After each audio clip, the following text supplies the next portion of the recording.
talk about your general impressions on the scrimmage today? Well, once again, I think some guys made some strides.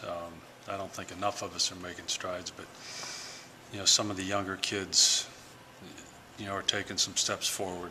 And from the start, we talked about it's about individual improvement. So that's the biggest thing we got to work on is getting individuals sound and getting them better. So we'll take a good look at the tape, and hopefully that'll prove me right what I just said. So and then try to get better next week. Some of those younger guys, Brian Slade, Daryl Cato Bishop, from the stats looking at them, or? Yeah, but once again, it comes down to matchups, and sometimes they're put in favorable positions to make plays. So it's good they're making plays, but right. Sometimes when you get to this point, you know who they're making them against. Do you don't, I do. Yeah. I don't see it. You'll have to wait till Saturday. Do you have some of the younger guys that stepped forward today that you'd want to recognize?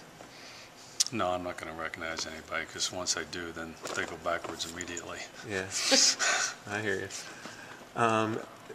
Defense against the run seems like it must be good. Yeah, but there wasn't that many. Dana came back today to call the plays for the first time. He's healthy again, so obviously there's more passing today than when Coach O'Brien calls the game. So, which is good, because we needed to give Michael a chance to throw the ball a little more, which he did.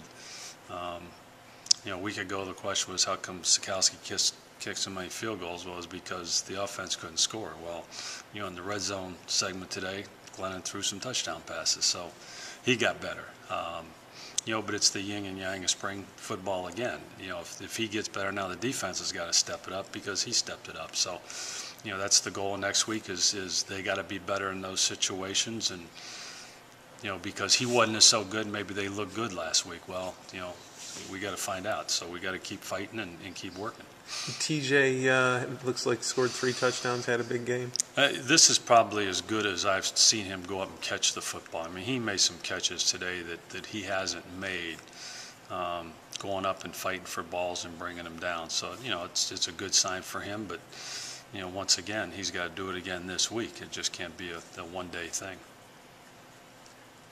Now, Coach Bible, you said, was back calling the plays.